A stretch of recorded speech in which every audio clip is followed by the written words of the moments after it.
Welcome. Today's thought is about renunciation. You'll often hear that in order for Buddhist practice to be effective, you have to have a true sense of renunciation. Now, I think for a lot of people, and including myself at one point, the word renunciation evokes imagery of monasticism, asceticism, strict rules that say, this is bad, renounce it, you must not do such and such. It's about giving up things that we're attached to, giving up things that maybe we like. But I don't think that's really the point. I think that approach can be useful for some people or some situations, but I think there's a deeper, richer intention behind the notion of renunciation, at least from the Vajrayana Buddhist perspective. If you've ever practiced Nandro or preliminary practices, the first practice is to contemplate the 4 reminders, sometimes it's 6, but 4 reminders or thoughts that turn the mind to Dharma. And the stated purpose of these is to bring out a sense of devotion, compassion, and renunciation. Now, I'm not going to go through all of them in detail, but the overall point is that it is meant to remind you that there is no winning in samsara as long as there is ego fixation and dualistic thinking. So stop wasting your precious time. But here's what I think is the key. If it is only reminding you intellectually, then your renunciation will be more like lip service and the effect on your practice will be weak. Only when you are being reminded experientially will your renunciation be more visceral and as a result have a stronger positive effect on your practice. So I think at this point it's good to use the analogy of addiction. And just to caveat here, I'm not an expert on clinical addiction or its treatment. I'm just referring here to what most people conventionally think about addiction. So you often hear that an addict has to hit rock bottom before they can start on the path to recovery. That rock bottom has to elicit some form of revulsion, disgust, deep regret. It has to be experienced or felt. It is not intellectual. Once that true sense of hopelessness, powerlessness, and revulsion is experienced, only then, can they have a true heartfelt renunciation and then start on the road to recovery. Now, just because you have heartfelt renunciation doesn't mean you suddenly are free of your addiction.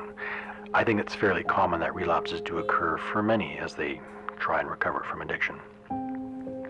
So now let me bring this analogy back to samsara and ego fixation. I think in some way you could say we are addicted to samsara. Ego fixation is habit forming.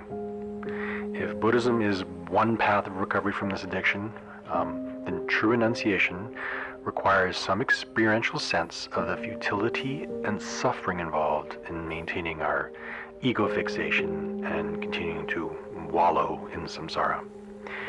It can't just be intellectual. You have to hit some sort of rock bottom experientially. Now, I think in this context, you can have all kinds of rock bottoms and probably have to go through many of them over and over again.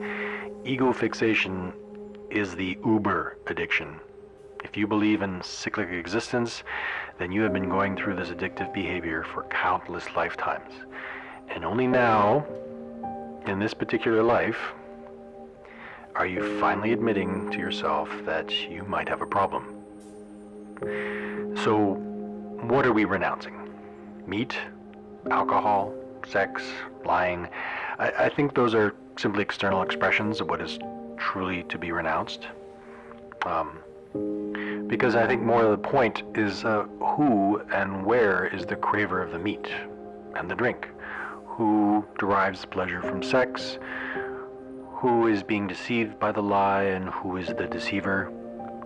Who is constantly looking for everlasting happiness and fulfillment, in the meantime causing and experiencing untold suffering in the process, and never ever achieving it? I think what we're renouncing is the notion that there's a self-existing I.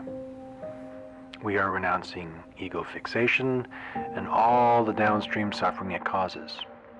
And we are renouncing the grasping to find ultimate happiness while still desperately clutching on to ego.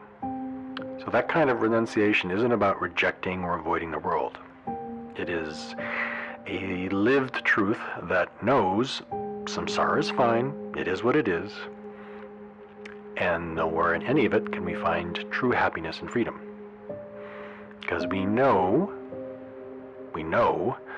we have tried and tried so many times, and we truly see now that it's fruitless, pointless, and we are weary of it. And in that weariness is true renunciation, which they say is an excellent starting point, an excellent path, and an excellent goal. Now, I should mention, if for now renunciation is more intellectual still, that's okay. You have to start somewhere, and don't worry, I speak from my own experience. Unfortunately or fortunately, depending on your point of view, everyone eventually gets to understand the nature of suffering, and what was once abstract and conceptual will become very experiential. And I know everyone has experienced and is experiencing suffering. I would never be so arrogant as to suggest you haven't suffered enough. It's more that there is an honest question you have to ask yourself. Have you experienced enough of the suffering and understood its true causes so that you see why this particular path makes sense? Why do you do all these weird practices and sit for countless minutes following your breath, or visualizing 10,000 armed deities, or inviting demons to eat your flesh, or listening to some dude on YouTube? Anyway, I hope whatever your experience of suffering is minimal yet effective in bringing you wisdom, devotion, compassion, and of course renunciation. Well, that's it. I hope you found it interesting or helpful. Keep the faith.